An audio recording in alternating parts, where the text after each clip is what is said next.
ये कहानी शुरू होती है ऐसे कातिल कि जो हर बार जेल से भाग निकलता है, फिर चाहे कितनी भी सिक्योरिटी क्यों ना हो। ये कहानी है जापान के सबसे खूंखार कैदी सुजुकी की, जो इस समय जापान की सबसे हाई सिक्योरिटी जेल में अपनी सजा काट रहा है। चेकिंग ड्यूटी पर घूम रहे गार्ड के जाने के बाद सुजुकी अचानक मुस्कुराया और अपना एक दांत बाहर निकाल लिया। कुछ देर बाद गार्ड्स फिर से चेकिंग करने आए, लेकिन इस बार सुजुकी फरार हो चुका था। उन्हें वहां किसी के मौजूद होने का शक हुआ, लेकिन शुरू की भी कोई कच्चा खिलाड़ी नहीं था।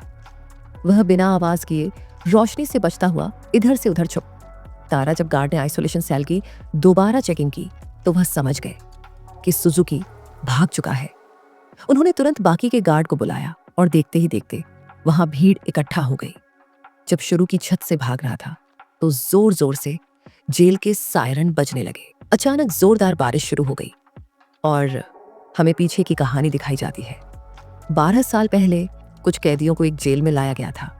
उनमें से एक सुजुकी भी था, जो वहां 10 अपनी सजा काटने आया था। क्योंकि वह कभी कुछ बोलता नहीं था तो सबने मान लिया कि वह शायद गूंगा है।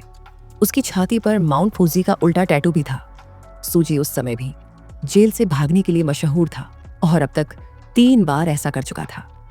इसके बाद सूकी को एक छोटे से कमरे में लाया गया, जहां सिर्फ एक रोशनदान था। उसने रोशनदान को ध्यान से देखा।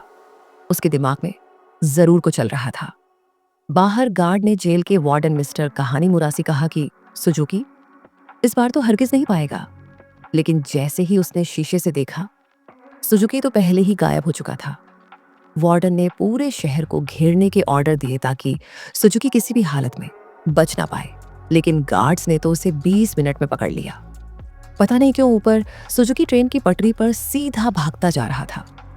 इसके बाद उसे फिर से उसी कमरे में कैद कर दिया गया, लेकिन इस बार उसके हाथों में हथकड़ियां थीं। जब एक डांट अपने अंदर झांक कर देखा तो सुजुकी मुंह पर चादर ओढ़े सो रहा था। गुस्से में उसने सुजुकी को उच्चतर हटाने को कहा, क्योंकि वह कोई चांस नहीं लेना चाहते कि जब बार बार कहने पर भी उसने चद्दर नहीं हटाई तो गार्ड्स ने मिलकर उसकी बुरी तरह पिटाई की। अगली सुबह वार्डन ने सुजुकी के सारे पुराने रिकॉर्ड निकाले। ध्यान से पढ़ने पर उसे पता चला कि जब भी सूखी झील से भागता है तो हर बार वो ट्रेन की पटरी पर ही पकड़ा जाता है। रात को वार्डन गार्ड के साथ चैटिंग पर निकला। वह सुजुकी के सेल में पहुंचकर हैरान रह गए, क्योंकि उसने किसी तरह की हथकड़ियां खोल दी थी। गुस्से में गार्ड ने उसे मारते हुए पूछा, कैसे खुली रखकर यहाँ कैसे कुरियर गड्डियां? लेकिन हमेशा की तरह सुजुकी चोपड़ा एक बार फिर से उसकी जमकर धुनाई हुई।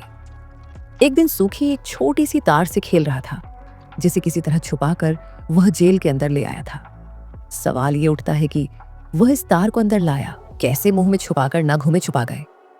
इसी तरह की मदद से वह अपनी हथकड़ियां खोलता था। कुछ दिन बाद वार्डन एक हफ्ते की छुट्टी पर अपने घर चला गया। अब सुजुकी के पास भागने का बहुत अच्छा मौका था। उसने अपनी ताकत निकाली है और ताला खोलने की कोशिश की। जल्द ही वहां एक ग्रैंड चेकिंग के लिए आ गया।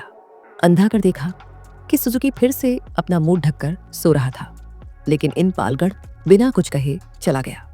लेकिन असलियत यह थी कि सुजुकी अंदर था ही नहीं। वह तो छिपकली बनकर छत से चिपका बैठा था। वह जेल से भागने के लिए सही मौके के इंतजार में था। घाट के जाने के बाद वह धीरे धीरे ऊपर तक पहुंच गए। उसने छत की आखिरी जगह पर मुक्का मारा और वहां से भाग निकला। जब कार्य को पता चला तो उन्होंने तुरंत सायरन बजा दिया। वार्डन को भी खबर पहुंचा दी गई और वह तुरंत चैनल के लिए निकल गया। अगली सुबह पुलिस वाले सुजुकी को पकड़ने का प्लान बना रहे थे। तभी वार्डन भी वहां पहुंच गया। उसने कहा कि सारे प्लांट्स छोड़कर सिर्फ एक टीम पास की ट्रेन की पटरियों पर भेज दो। ऑफिसर्स को भी लगा, अरे बुढ़ा हो गया वार्डन, दिमाग सठिया गया, इसका हर वो पागल थोड़ी है, हर बार सेम जगह जाएगा। लेकिन जब वार्डन ने उन्हें विश्वास दिलाया कि उसे 100% भरोसा है कि सुजुकी वहीं मिलेगा, तो उन्होंने उसकी बात पर भरोसा करके टीम भेज दी और उसकी बात सच भी निकली। सुजुकी को एक बार फिर से ट्रेन की पटरियों पर पकड़ लिया। क्या ये दिल से निकलने में तो यह चाचा चौधरी बन जाता है? कंप्यूटर से तेज दिमाग बाद में क्या हो जाता है इसे? क्योंकि वार्डन की सूझबूझ की वजह से सुजुकी पकड़ा गया तो उसके काम से खुश होकर उसे प्रमोट कर दिया गया। अब एक बड़ा ऑफिसर बन चुका था। जो देश की सारी जिलों में जाकर कैदियों की हालत की चेकिंग करता था। उधर सुजुकी एक बार फिर से भाग निकला और फिर से पटरियों पर पकड़ा गया। हर साल उसे एक नई जेल में भेजा जाता, जिसमें और ज्यादा टाइट सिक्योरिटी होती, लेकिन वह हर जगह से बचकर निकल जाता था। इसी वजह से मीडिया ने उसे स्टार भगोड़े का खिताब दिया और वह पूरे देश में मशहूर हो गया। 12 साल बाद सेंट्रल जेल में लाया गया।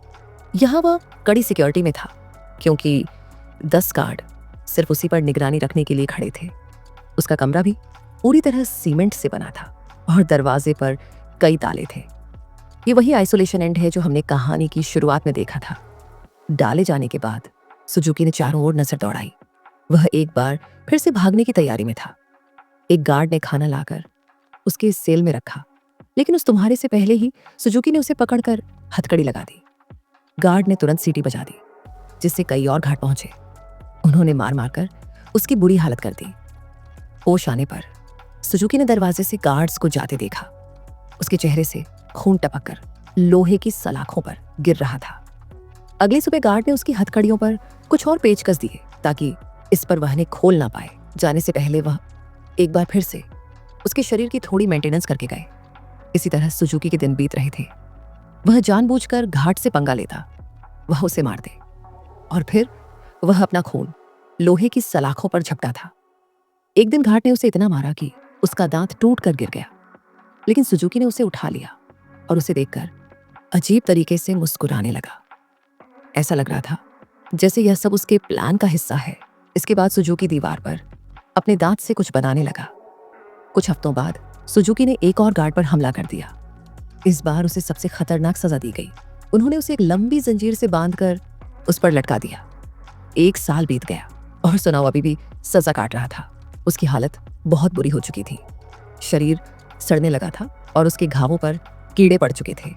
आखिरकार उस शाम गार्ड ने आकर उसकी जंजीरें खोल दी। पूरे 1 साल बाद उसे चैन की सांस आई थी। उधर पुराना वार्डन मिस्टर कानेमुद्रा वहां की जांच करने पहुंचे। उसने आइसोलेशन सेल में जाकर देखा कि सुजुकी की हालत बहुत खराब थी, लेकिन वह इसे नजरअंदाज करके वहां से चला गया। इसके बाद वही रात आई जहां से कहानी की शुरुआत हुई थी।